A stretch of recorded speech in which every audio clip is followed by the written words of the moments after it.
Assalamualaikum warahmatullahi ta'ala wabarakatuh. Alhamdulillahirabbil alamin. Wassalatu wassalamu ala asyrafil anbiya'i wal mursalin wa ala alihi wa sahbihi ajma'in. Jadi insya-Allah pada video kali ini Ustaz akan menyampaikan kepada adik-adik semua yang berada di rumah satu tajuk perkongsian, iaitu Ramadan dan keberkatan. Jadi sebelum pada kita masuk dengan lebih mendalam, Ustaz akan menceritakan apa itu keberkatan. Keberkatan di dalam bahasa Arab adalah al-barakah. Maknanya pula adalah ziyadatul khair, iaitu kebaikan yang bertambah.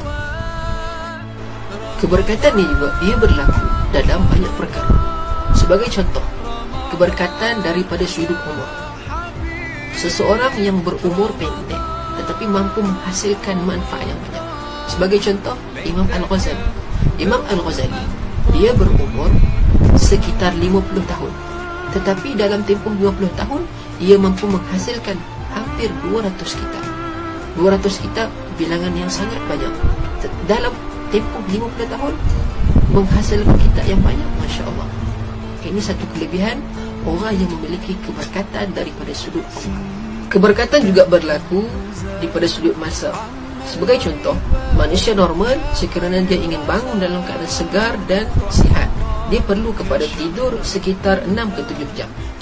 Tetapi orang yang mendapat keberkatan daripada sudut masa, Allah SWT memberikan kelebihan kepada dia, hanya cukup tidur dalam sekitar 1 ataupun 2 jam, dan kemudian dia bangun, boleh untuk beribadat kepada Allah, boleh untuk melaksanakan gerak kerja seharian. Ini adalah kelebihan yang ada daripada orang yang kebiasaannya alim ulama, para asatizah, dan juga orang yang saleh dalam kalangan hamba-hamba Allah. Dan yang ketiga, keberkatan juga boleh berlaku kepada makanan. Sebagai contoh, makanan yang ada sekawah, yang dimasak oleh orang yang hebat, orang yang alim, orang yang dekat dengan Allah, maka dia akan ada keberkatan. Makanan yang kita kata sekawah boleh makan untuk 50 orang, akan tetapi berkat daripada makanan itu mencukupi untuk 100 orang. Sebagaimana 50 orang itu makan boleh kenyang, maka 100 orang datang boleh makan dengan kenyang. Ini contoh keberkatan yang Allah berikan kepada makanan-makanan yang berkat. Masya Allah. Maka ada ke tak keberkatan di dalam bulan Ramadan? Jawapannya ya, ada. Dalam bulan Ramadan, ulama menyatakan bahawa banyak keberkatan yang berlaku dalam bulan Ramadan. Bahkan ulama sehingga menulis kitab Fadail Ramadan. Fadail Ramadan ini bermaksud kelebihan-kelebihan bulan Ramadan. Sebagai kesimpulan, Ustaz akan memberikan beberapa poin yang menceritakan tentang kelebihan bulan Ramadan. Yang pertama, bulan Ramadan adalah bulan turunnya Al-Quran, nuzulul Quran. Kerana itulah sekiranya kita meneliti, kita akan mendapati bahawa bulan Ramadan manusia akan semangat untuk membaca Al-Quran.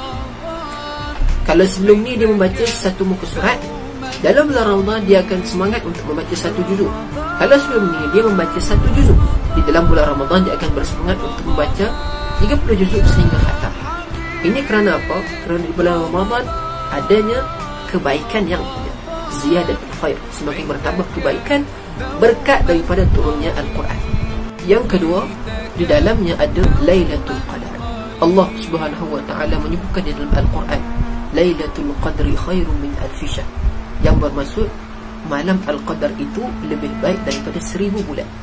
Kerana itulah beruntung di antara sesiapa, sama ada saya maupun penonton ataupun adik-adik sekalian, sekiranya mampu mendapat malam Lailatul Qadar, itu adalah sangat-sangat beruntung.